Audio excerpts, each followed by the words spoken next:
ലൂക്കോസ് അദ്ധ്യായം 21. അവൻ തലപൊക്കി ധനവാന്മാർ ഭണ്ഡാരത്തിൽ വഴിപാട് ഇടുന്നത് കണ്ടു. ദരിദ്രയായൊരു വിധവ 2 കാശിടുന്നത് കണ്ടിട്ട് അവൻ, ഈ ദരിദ്രയായ വിധവ എല്ലാവരേക്കാളും അധികം ഇട്ടിരിക്കുന്നു എന്ന് ഞാൻ സത്യമായി നിങ്ങളോട് പറയുന്നു. എല്ലാവരും തങ്ങളുടെ സമൃദ്ധിയിൽ നിന്നല്ലോ വഴിപാടിട്ടത്. ഇവളോ തന്റെ ഇല്ലായ്മയിൽ നിന്ന് തനിക്കുള്ള ഉപജീവനമൊക്കെയും ഇട്ടിരിക്കുന്നു. ചിലർ ദൈവാലയത്തെക്കുറിച്ച് അത് മനോഹരമായ കല്ലുകളാലും വഴിപാടുകളാലും അലങ്കരിക്കപ്പെട്ടിരിക്കുന്നു എന്ന് പറഞ്ഞപ്പോൾ, ഈ കാണുന്നതിൽ ഇടിഞ്ഞു പോകാതെ കല്ല് കല്ലിന്മേൽ ശേഷിക്കാത്ത കാലം വരും എന്ന് അവൻ പറഞ്ഞു. ഗുരു, അത് എപ്പോൾ ഉണ്ടാകും?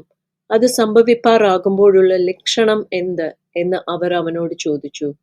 അതിന് അവൻ, ആരും നിങ്ങളെ തെറ്റിക്കാതിരിപ്പാൻ സൂക്ഷിച്ചുകൊള്ളുവിൻ. ഞാനാകുന്നു എന്നും സമയം അടുത്തിരിക്കുന്നു എന്നും പറഞ്ഞ് അനേകർ എന്റെ പേരെടുത്തു വരും. അവരെ അനുഗമിക്കരുത്. നിങ്ങൾ യുദ്ധങ്ങളെയും കലഹങ്ങളെയും കുറിച്ച് കേൾക്കുമ്പോൾ ഞെട്ടിപ്പോകരുത്. അത് ആദ്യം സംഭവിക്കേണ്ടത് തന്നെ, അവസാനം ഉടനെ അല്ല താനും എന്ന് പറഞ്ഞു.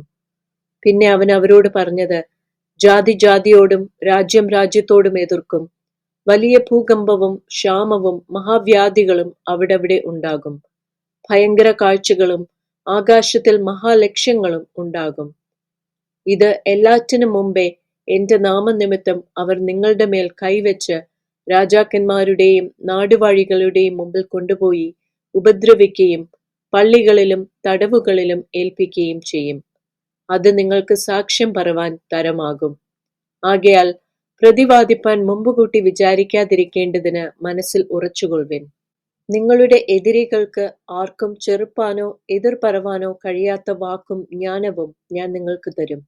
എന്നാൽ അമ്മയപ്പന്മാരും സഹോദരന്മാരും ചാർച്ചക്കാരും ചങ്ങാതികളും നിങ്ങളെ ഏൽപ്പിച്ചു കൊടുക്കുകയും നിങ്ങളിൽ ചിലരെ കൊല്ലിക്കുകയും ചെയ്യും. എന്റെ നാമനിമിത്തം എല്ലാവരും നിങ്ങളെ പകയ്ക്കും.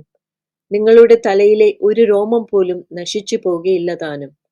നിങ്ങൾ ക്ഷമ കൊണ്ട് നിങ്ങളുടെ പ്രാണനെ നേടും. സൈന്യങ്ങൾ യെരൂശലേമിനെ വളഞ്ഞിരിക്കുന്നത് കാണുമ്പോൾ അതിന്റെ ശൂന്യകാലം അടുത്തിരിക്കുന്നു എന്ന് അറിഞ്ഞുകൊള്ളുവീൻ. അന്ന് യഹൂദ്യയിലുള്ളവർ മലകളിലേക്ക് ഓടിപ്പോകട്ടെ. അതിന്റെ നടുവിലുള്ളവർ പുറപ്പെട്ടു പോകട്ടെ. നാട്ടുപുറങ്ങളിലുള്ളവർ അതിൽ കടക്കരുത്. എഴുതിയിരിക്കുന്നതെല്ലാം നിവൃത്തിയാകേണ്ടതിന് ആ നാളുകൾ പ്രതികാരകാലം ആകുന്നു. ആ കാലത്ത് ഗർഭിണികൾക്കും മുല കുടിപ്പിക്കുന്നവർക്കും അയ്യോ കഷ്ടം. ദേശത്ത് വലിയ ഞെരുക്കവും ഈ ജനത്തിന്മേൽ ക്രോധവും ഉണ്ടാകും. അവർ വാളിന്റെ വായ്ത്തലയാൽ വീഴുകയും അവരെ സകല ജാതികളിലേക്കും ബദ്ധരായി കൊണ്ടുപോവുകയും ജാതികളുടെ കാലം തികയുവോളം ജാതികൾ യെരൂശലേം ചവിട്ടിക്കളയുകയും ചെയ്യും. സൂര്യനിലും ചന്ദ്രനിലും നക്ഷത്രങ്ങളിലും ലക്ഷ്യങ്ങൾ ഉണ്ടാകും. കടലിന്റെയും ഓളത്തിന്റെയും മുഴക്കം നിമിത്തം ഭൂമിയിലെ ജാതികൾക്ക് നിരാശയോട് കൂടിയ പരിഭ്രമം ഉണ്ടാകും.